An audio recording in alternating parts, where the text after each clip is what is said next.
अब ठीक है, आप कह रहे हैं बुलडोजर आपका बहुत कमाल करा। दो आखिर में मेरे और छोटे छोटे सवाल। बहन जी को कितनी बड़ी चुनौती मानते हैं? बसपा की राजनीति को भी आप करीब से देख चुके हैं, क्या कहना आपका? नहीं, 19 में अगर इन लोगों ने गठबंधन नहीं किया था, गठबंधन नहीं करते तो बीएसपी की एक भी नहीं आती और समाजवादी पार्टी एक सीट बचा पाती, मैनपुरी बचा सकती थी। वहाँ भी 84,000 का अंतर है। और बता दूं जी, सपा बसपा गठबंधन के बावजूद मुलायम सिंह जैसे इतने बड़े व्यक्तित्व चुनाव लड़ने के बाद 84,000 का केवल अंतर है। पिछला चुनाव वो लाखों में जीते थे, मुझे लगता है 2.5 लाख से जीते हाँ, तो पिछला 84,000 का फर्क है जी। और उसमें भी अगर जसवंत नगर जो इटावा जिले की है, अगर उसको शामिल ना कराया गया होता मैनपुरी में और जसवंत नगर में भरतना का ताखा ब्लॉक को शामिल करा के परसीमन में ना किया जाता तो वो भी खतरे में होती।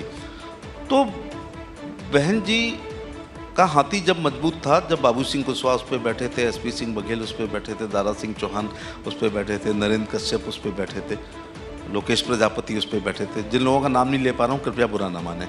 तो ये सब मिला के हाथी को मजबूत कर रहे थे। फिर ये सारे लोग उतरे तो हाथी पर एक जाति विशेष बैठी रह सकती है, वो भी पूरी तरह नहीं। इसलिए बहन जी का एक एमएलए है और जो एक एमएलए है उसकी वर्किंग में अच्छी तरह जानता हूँ। वो 10,000 लड़कियों की शादी कराते हैं, वो धार्मिक स्थलों पर अपने पैसे से बेचते हैं। इसका मतलब एक भी, अब देखिए कि वो जो 14 एमपी आए थे, 10 बसपा के और 4 पिछले गठबंधन में कन्नौज लोकसभा पर डिम्पल जी जैसा पर्सनैलिटी हारी हैं, बदायूं से धर्मेंद्र यादव हारे हैं, फिरोजाबाद से अक्षय यादव हारे हैं गठबंधन के बावजूद। इसलिए 24 में तो वहाँ तो आपने भी गणित लड़ाया था, फिरोजाबाद की बात करें, मुझे तो ध्यान में है। हाँ, तो 24 में जी कोई खतरा इसलिए नहीं है कि सपा बसपा गठबंधन के बावजूद धर्मेंद्र, डिम्पल जी और अक्षय यादव हारे हैं और अभी ये जीते थे आजमगढ़ और रामपुर, जिसको उपचुनाव में भारतीय जनता पार्टी ने दोबारा ले लिया है। जी वकील साहब, मैंने कहा दो आखिरी सवाल, यही सवाल मेरा सेकंड लास्ट है, लेकिन इसमें एक चीज़ और जोड़ूंगा। नेताजी के बारे में आपने बहुत कुछ बताया, सबके बारे में बहुत, बहन जी के बारे में कोई कुछ बात ही नहीं करता। किस तरह की सियासत बहन जी की है, क्या प्रासंगिक बची उनकी सियासत? देखिए, लोहिया कहा करते थे कि राजनीति में चर्चा, पर्चा, खर्चा, ये तीनों रहना चाहिए। अब चर्चा में रहें। अब चर्चा में रहने का लोगों ने एक नया तरीका निकाला है जी, वो ट्विटर निकाला है जी। ग्राउंड जीरो पर मत जाओ, ट्वीट कर दो।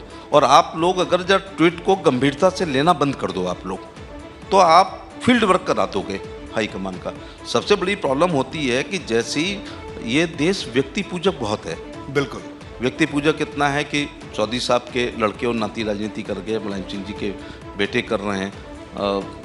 आप ऐसे देख रहे होंगे कि व्यक्ति पूजक खड़ाऊ से 14 साल इस देश में राज हुआ है, बिल्कुल, क्योंकि राम व्यक्ति पूजक। तो अब क्या है कि चर्चा केवल ये हो रही है कि ट्वीट कर दो, और हमारे ट्वीट को तो आप गंभीरता से लेते नहीं हो। हमारे उस पर तो 28 लाइकिंग आएंगी, लेकिन जैसे ही कोई खासदार व्यक्ति होता है, आमदारों को नहीं आप लोग ध्यान रखते हैं। मेरा एक देश की मीडिया को मैं सलाह दे सकता हूँ कि बड़े नेताओं का जो जीरो ग्राउंड पे नहीं जाते हैं, केवल ट्वीट करते हैं और आप यहाँ बहस शुरू कर देते हैं, फटाक से बाइट लेना शुरू कर देते हैं। तो चर्चा पर्चा खर्चा वो नहीं करती हैं। एक और खर्चा का मतलब है जब झंडा पे पोस्टर बैनर, अच्छा सिर्फ वो वाला मंच लगेगा। पर्चा का मतलब होता है हैंडबिल। हैंडबिल इस तारीख को इतने बजे फलानी महंगाई के खिलाफ यहाँ पर धरना होगा, तो चर्चा पर्चा खर्चा। दूसरा, लोहिया कहते थे कि जिंदा कौमें 5 साल तक इंतजार नहीं करती जी। ये श्रीमान जी 3 महीने पहले निकले थे और वो निकली ही नहीं थी। तो फिर आपको गरीबी हटाओ के लिए भी, गरीबी दूर करने का भी लिए अगर कोई रैली करनी है तो उसके लिए भी तो गरीबों को भी बुलाना पड़ेगा और खुद को भी चर्चा पर्चा खर्चा करना पड़ेगा। और सलाह, तो सलाह लेती है बहन जी, सलाह किसी से कभी लोग हिम्मत नहीं कर पाते हैं सलाह देने की। लेकिन मैं ये कहना चाहूंगा कि बिना मूवमेंट के ये हिम्मत आपने की कभी बघेल साहब? हाँ, ऊपर भगवान से डरता हूँ, नीचे कार्यकर्ता से डरता हूँ, बाकी किसी से डरता बढ़ता नहीं हूँ जी। तो लेकिन उन्होंने आपकी सलाह भी नहीं मानी। बहुत डरूंगा तो फिर एसपी सिंह बघेल कौन कहेगा, जो अक्सर कहा जाता है। तो मतलब उन्होंने आपकी सलाह भी नहीं मानी? क्या इस दौरान, ये उनका व्यक्तिगत मामला है, लेकिन क्या इस दौरान उनकी पार्टी के एमएलए की डेथ नहीं हुई? क्या एमपी की डेथ नहीं हुई? क्या उसके परिवार में डेथ नहीं हुई? क्या कोई विपक्ष को बड़ा मसला नहीं मिला? क्या इस दौरान इलेक्शन नहीं आए? तो घर से निकलना चाहिए।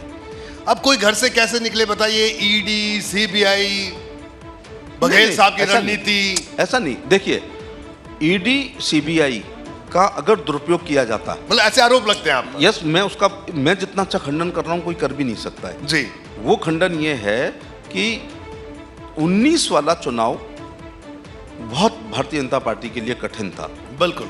और उस समय भी ईडी और सीबीआई थी। तो अगर इसका दुरुपयोग करते तो इस गठबंधन को बीजेपी तोड़वाने का प्रयास करती, क्योंकि दिल्ली का रास्ता यूपी से जाता है और यूपी के दो बड़े नेताओं का गठबंधन हो गया था।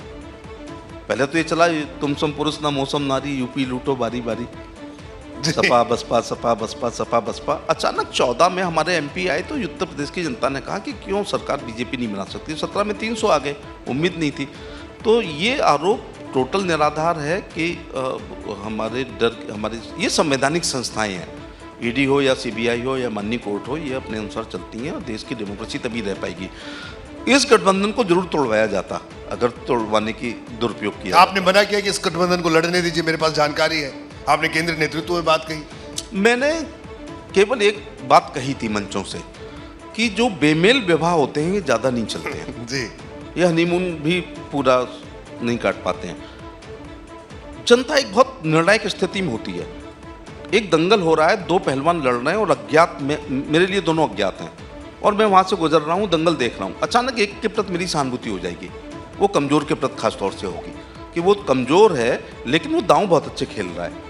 लंगोट के कलर से सहानुभूति नहीं होगी, वो कमज़ोर होने के बाद अच्छा लड़ रहा। तो जैसे ही सपा बसपा का गठबंधन हुआ जी, तो उत्तर प्रदेश की महान जनता ठंड के दिनों में तापते हुए अखाने पर चर्चा कर रही थी, आखिर ऐसा क्या मुलायम सिंह जी ने ऐसा आखिर क्या नरेंद्र मोदी ने बुरा किया है जिसकी वजह से एक दूसरे की जान लेने वाले एक हो रहे हैं। बिल्कुल। तो चचा चाणक्य ने बहुत पहले कहा था जी, कि यदि राजा लोकप्रिय होगा तो दुश्मन का दुश्मन हमारे दोस्त के सिद्धांत पर दुर्भी संधि होगी।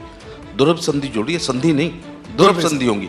तो उत्तर प्रदेश की महान जनता ने और देश ने महसूस कर लिया कि ये केवल अस्तित्व को बचाने के गठबंधन है। और ये तुरंत मैंने आपसे ही कहा था, आप याद करो, अनुभव को याद होगा, मैंने ये कहा था एक सभा में कि आज की तारीख, स्थान और समय नोट करो, जैसे ही चुनाव होंगे बहन जी इस गठबंधन को तोड़ेंगी और वो कहेंगी अखिलेश यादव ने हमसे तो वोट ले लिए लेकिन हमको ट्रांसफर नहीं किए। और वही हुआ। ये ऑन रिकॉर्ड है। मैंने कहा आज की तारीख, स्थान एंड समय नोट करो जी। तो वो बीएसपी अब नहीं चल।